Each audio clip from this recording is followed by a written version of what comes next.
Lila Vance used her father's supposed terminal illness as an excuse to borrow $1,000 from me.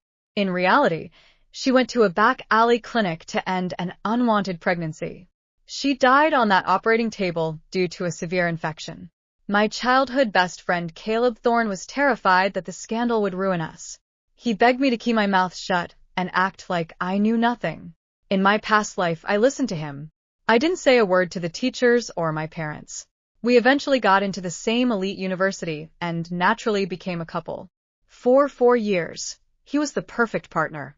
Tender, protective, and devoted. Everyone envied our love story. So the moment we graduated, I happily accepted his proposal. But on our wedding night, he suddenly doused me in gasoline and flicked a lighter. As the flames licked my skin, I heard his voice, dripping with venom. "Macy Shaw, did you think I'd never find out? You're the one who forced Lila to get rid of that baby. You killed my child. Now go to hell and beg them for mercy." I gasped for air and realized I was back. I was standing right in front of Lila as she asked for the money. This time I didn't reach for my wallet. I pulled out my phone and dialed 911. "Hello? I'd like to report an illegal clinic performing medical procedures on a minor." My words made Lila's face turn pale instantly. She lunged forward trying to snatch my phone, but I was faster.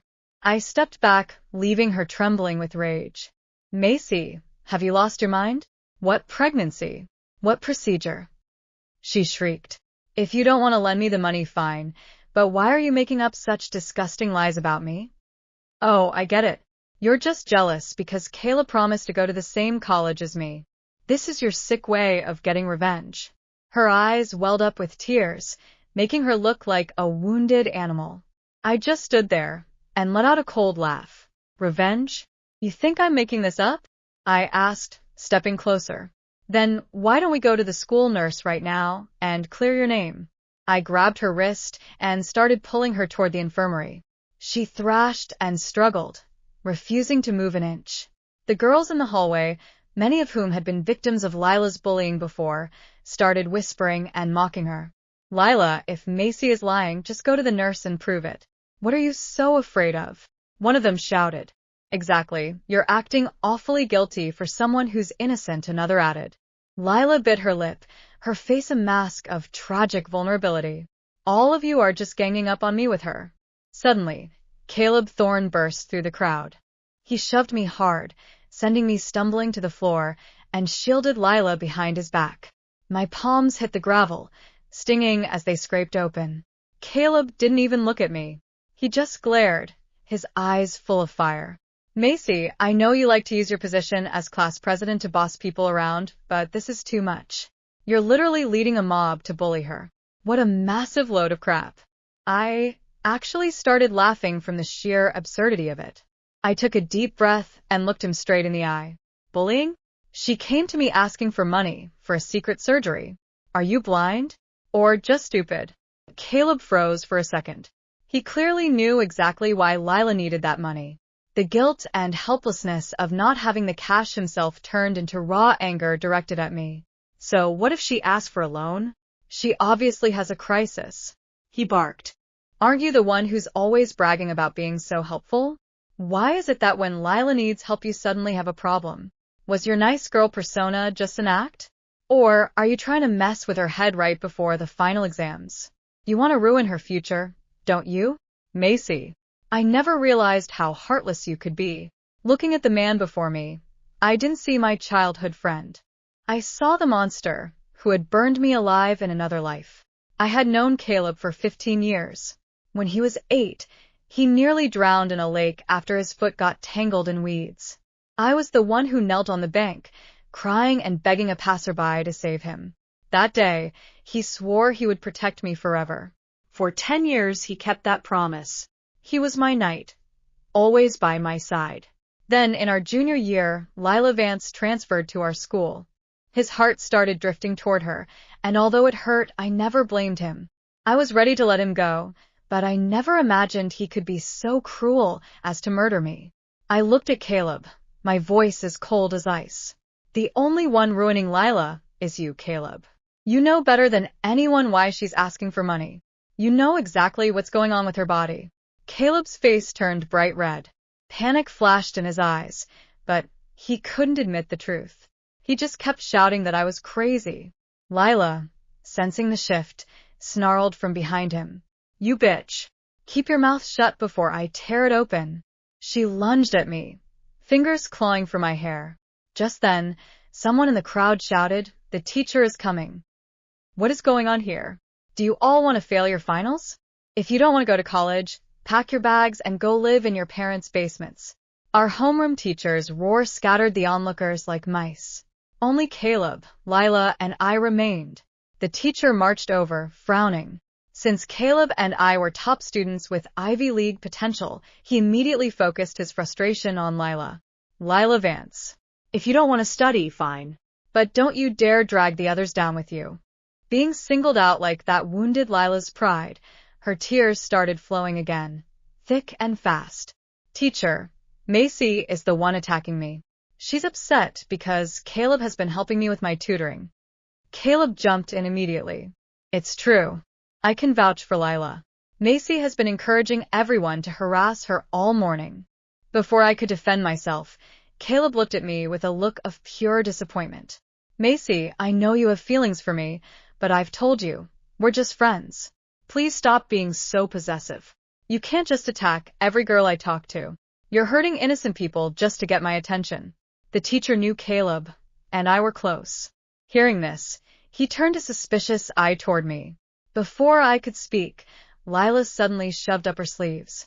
Her arms were covered in small, circular scars, burn marks from cigarettes. Teacher, I know Macy has the best grades, but that shouldn't give her the right to torture people. The sight of those marks made everyone gasp. The teacher's expression turned grim. He looked at me, then back at Lila. Lila, are you saying Macy did this to you? Do you have proof? Lila just lowered her head and sobbed quietly. I let out a sharp, cynical laugh. You're really going all out with the lies, aren't you, Lila? I was interrupted by Caleb's harsh voice. Macy, I didn't want to do this. Lila begged me not to show anyone because she didn't want to ruin your chance at a scholarship. But you've gone too far. I can't let our 15 years of friendship protect a monster like you anymore. He pulled out his phone and played a video. In the grainy footage, Lila was being held down on the ground by a group of thugs. I was there too. In the video, I was holding a lit cigarette, slowly bringing it toward her skin. Lila, I told you to stay away from Caleb. Why don't you listen? My voice echoed from the phone. This is just a warning. Next time, I'll ruin that pretty little face of yours. The video ended, and the hallway fell into a deathly silence. The looks I received from my classmates shifted from confusion to pure disgust and fear. In my past life, after I died, my parents posted evidence of Caleb's crime online. He became a hated villain overnight, but the day before his sentencing, this exact video surfaced online. The narrative flipped instantly. He went from a murderer to a tragic hero who had been pushed to the edge by a bully. I, the victim, became the villain. The internet turned its rage toward my grieving parents. They were doxxed, harassed, and had red paint splashed on their front door. Eventually, they couldn't take the torment and committed suicide. Thinking about it now, a cold, sharp hatred began to spread through my veins. I didn't argue. I just looked at the teacher. Teacher, the reason Lila and I are having a conflict is because she tried to scam me for money for an illegal medical procedure. She's using a fake video to frame me. I'm not going to sit back and watch her lie her way out of this. Shut up, Macy. I'm not carrying a child, Lila screamed. Caleb stepped forward. How dare you call this video fake when it's right in front of us? Fine, I said calmly. If you're so sure, let the police handle it. I already called them. I'm sure they can verify the authenticity of your little movie. Right on cue, the distant wail of a siren echoed through the school gates. The police sirens brought the school administration running. Within minutes, the dean arrived with 2 officers. What is this mess? Graduation is weeks away. Why are there police on my campus? The dean barked. The homeroom teacher tried to downplay it, signaling Caleb and Lila to stay quiet. But they ignored him. Lila showed the officers her scarred arms, her voice trembling. Officer, please. I'm being bullied. You have to help me. Caleb stepped up, showing them the video on his phone. The school is trying to protect Macy because of her grades. You can't let her get away with this. The dean's face turned purple. After watching the video, he turned to me with an icy glare. Macy Shaw, explain yourself right now. I never touched her, Dean. That video is a deep fake, I replied, standing my ground. The dean hesitated. With the police there, he had to look unbiased.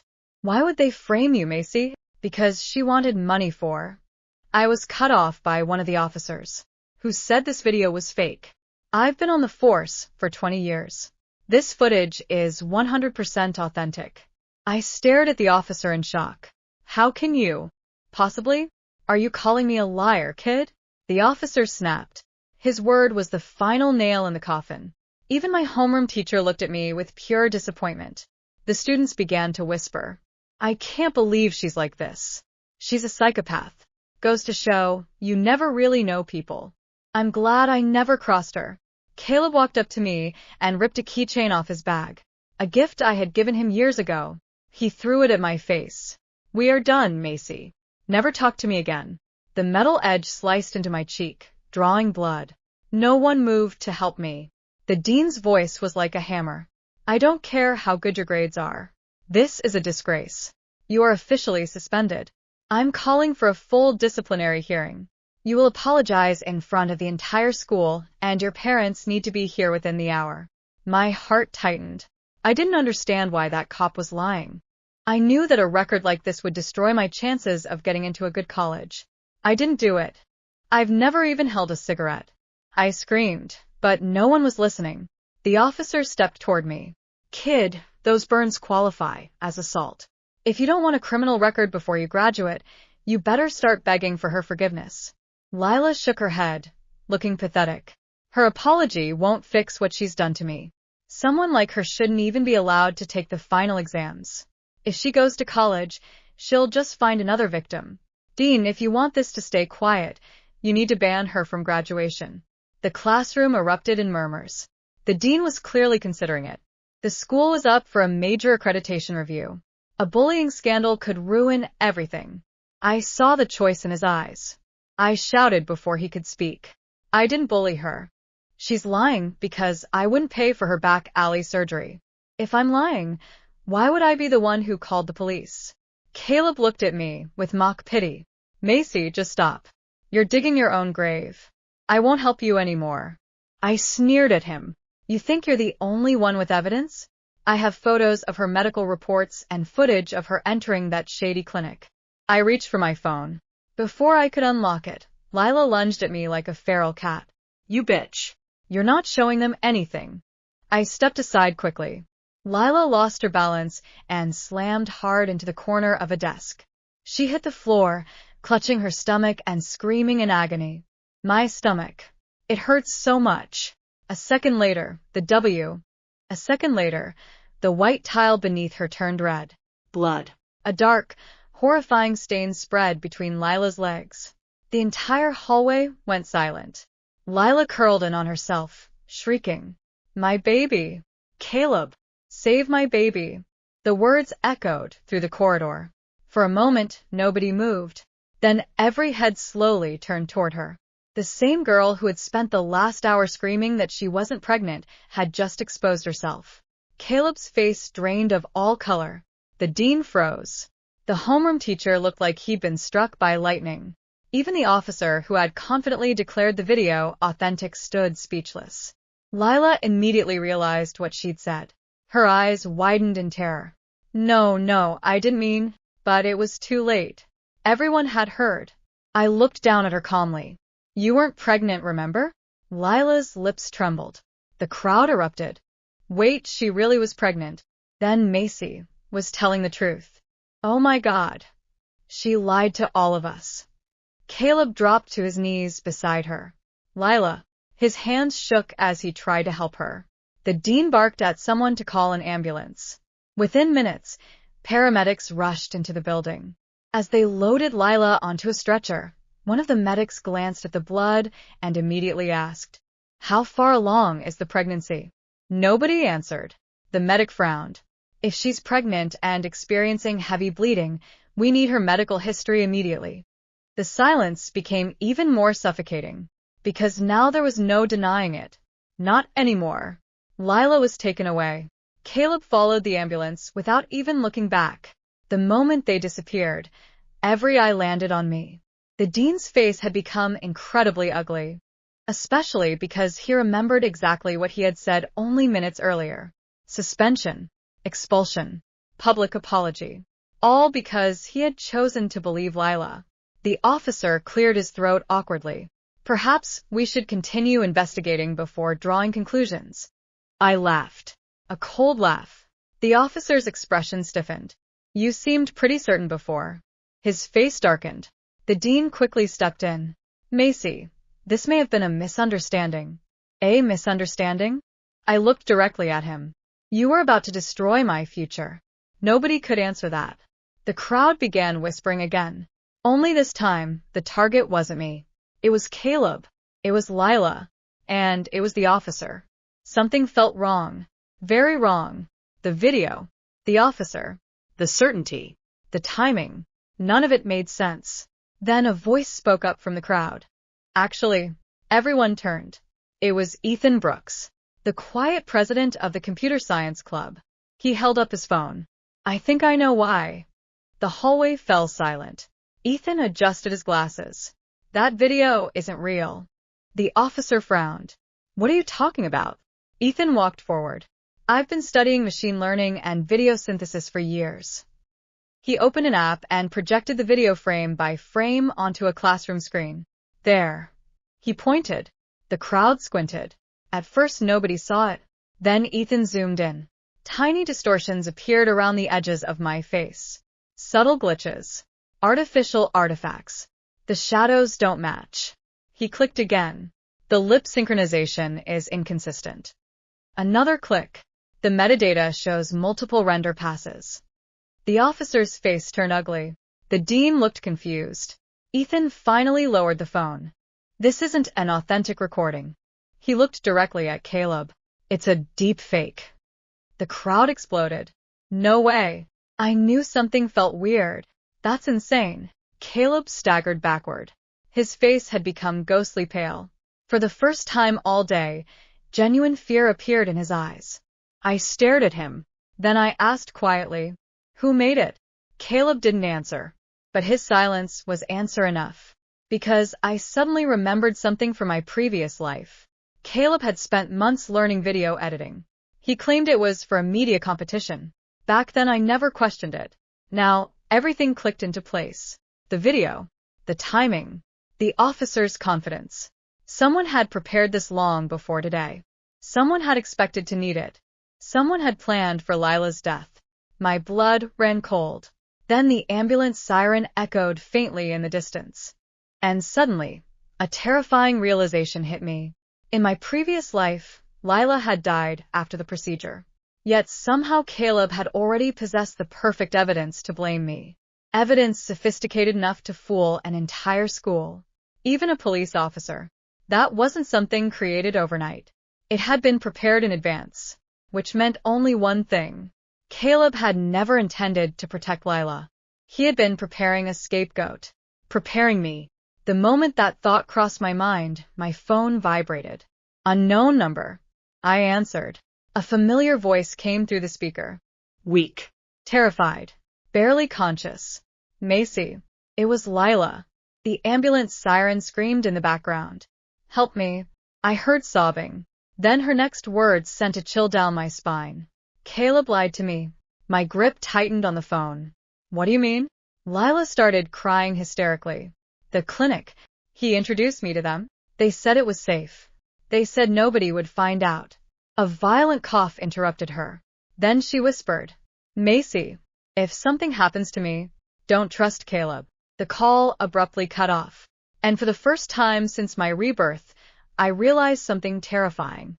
In my previous life, Caleb might not have been avenging Lila's death. He might have been the reason she died. The line went dead. I stood frozen, the phone still pressed against my ear. Around me, the hallway buzzed with shocked whispers, but their voices sounded distant. All I could hear was Lila's final warning. Don't trust Caleb. A memory surfaced. In my previous life, after Lila died, Caleb had fallen into despair almost immediately. Too quickly. At the time, I thought it was grief. Now I wasn't so sure. The more I thought about it, the more things stopped making sense.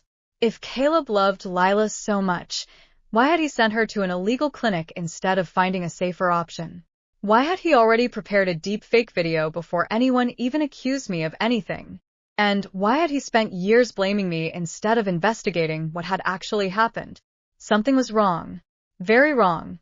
Then my phone vibrated again. This time it was my father. Macy, where are you? His voice sounded panicked. The school called. I'm fine, I said. There was a brief pause. Then he said something unexpected. No, you're not. My chest tightened. What? I just got a call from someone claiming to be a police officer. My grip on the phone tightened. What did he say? He told me you confessed to assaulting a classmate and advised me not to hire a lawyer because cooperation would help your case. A chill shot through my body. My father continued. It sounded suspicious, so I contacted an attorney immediately. I felt my stomach drop. A fake call. Someone had already started laying the groundwork to bury me, just like in my previous life. Except this time, they were moving much faster. Dad, I said quietly. Don't trust anyone until we talk in person. His voice sharpened instantly. Macy. What's happening? I looked toward the school gates where the ambulance had disappeared. Then I answered. I think someone is trying to frame me. Silence. Then my father spoke with absolute certainty. Then we'll find out who. The call ended. For the first time all day, I felt a small sense of relief. In my previous life, I had tried to handle everything alone. This time I wouldn't. A black sedan pulled into the school parking lot 20 minutes later. My father stepped out. Beside him was a woman in a gray suit carrying a briefcase. The attorney. The dean's face immediately turned pale. He clearly hadn't expected my family to respond so quickly. The lawyer didn't even sit down. She walked straight into the conference room and requested every surveillance recording from the school. Every hallway. Every classroom. Every entrance. The dean tried to stall. The lawyer smiled. Then she casually mentioned obstruction of evidence. The recordings were handed over within 10 minutes. As the footage was reviewed, something interesting appeared. At 7:12 that morning, before classes began, Caleb had entered an unused computer lab. At 7:29, he left carrying a flash drive. At 7:31, he met privately with a police officer who had declared the deepfake authentic. The room fell silent. The dean slowly turned toward the officer. The officer's face had gone gray. Care to explain? The lawyer asked. Sweat appeared on his forehead. It's not what it looks like. Then tell us what it looks like. He couldn't, because the footage spoke for itself. The lawyer immediately requested the officer's badge number. His hands started shaking. Then the door burst open. A nurse from the hospital rushed inside. She looked exhausted. Which one of you is Macy Shaw? I am. The nurse hurried over. Lila is asking for you. The room froze. Is she okay? I asked. The nurse hesitated. Then she answered softly. Not really. My heart sank. The nurse lowered her voice. She developed a severe infection. Exactly like last time.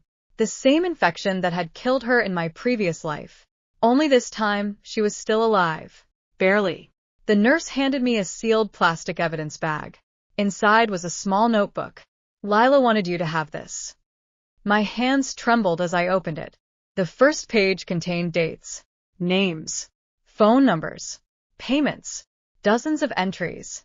The further I read, the colder I became, because the notebook wasn't just about the clinic.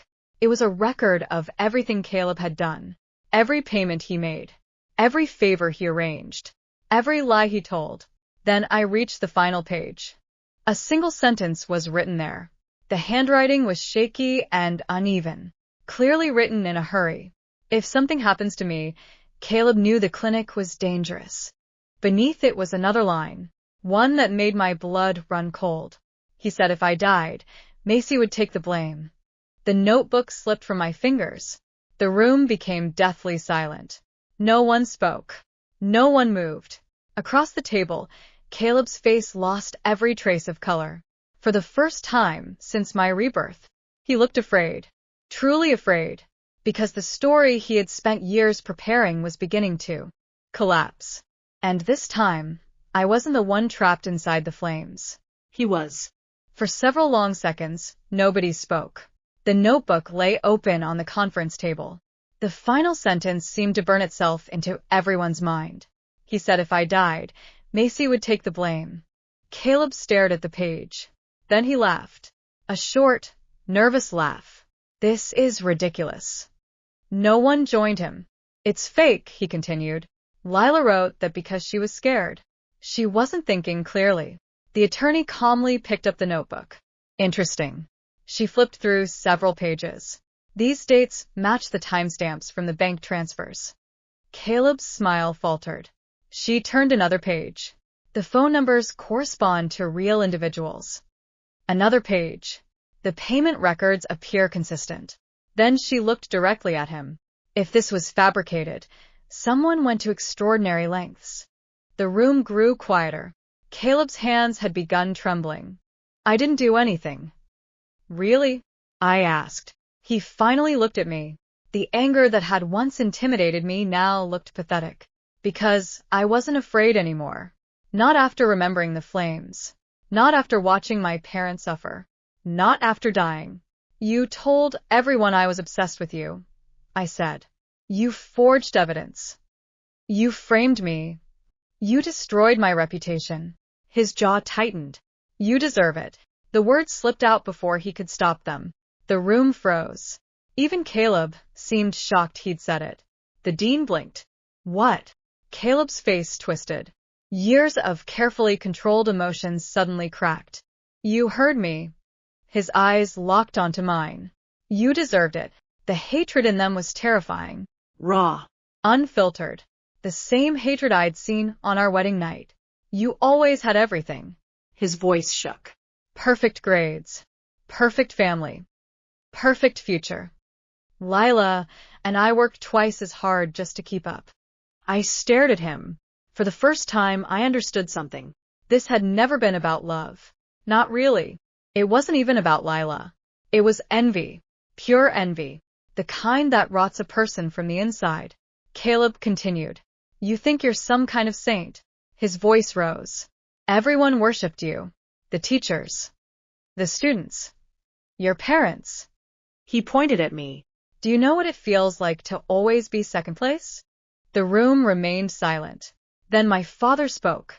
A calm, cold voice. No. Everyone looked at him. My father stepped forward. Because normal people don't try to ruin someone else's life over it. Caleb flinched. The attorney closed the notebook. That's enough. She turned to the officer. I believe we're done here. The officer swallowed hard. But before he could respond, another knock sounded at the door. A different police officer entered. Behind him were two investigators. The first officer immediately stood up. What is this? The investigator flashed a badge. We received a report concerning evidence tampering and misconduct. The room erupted. The officer's face turned white. The investigator pointed directly at him. We'll need to ask you some questions. Then he looked at Caleb. And you as well. For the first time, genuine panic appeared on Caleb's face. He tried to back away. The investigator stopped him immediately. Sit down. Caleb sat. His confidence was gone. Hours later, the truth started unraveling. The officer had accepted money. Not much. Just enough to confirm whatever Caleb wanted him to confirm.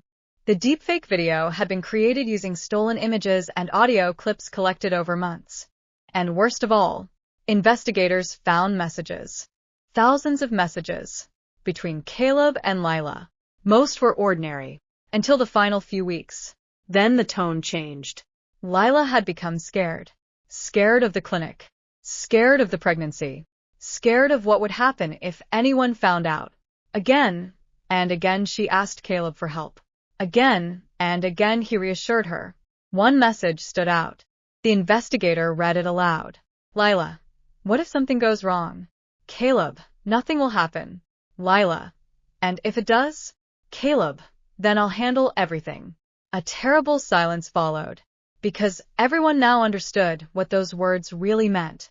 He had planned for every outcome. If Lila survived, he'd continue controlling her. If she died, he already had a scapegoat. Me. As evening approached, my phone rang. The hospital. I answered immediately. The doctor's voice was serious. Miss Shaw.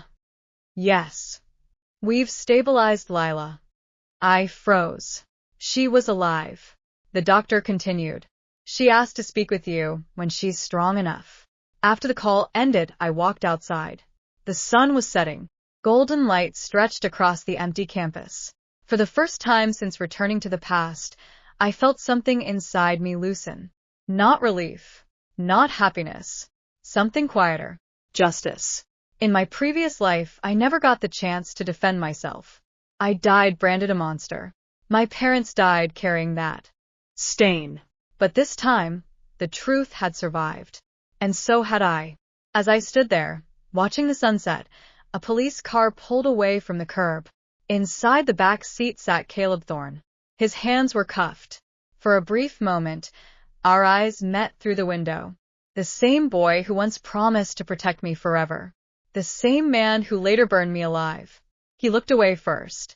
And as the police car disappeared down the road, I realized something important. My revenge wasn't watching him suffer. My revenge was that this time, I got to live.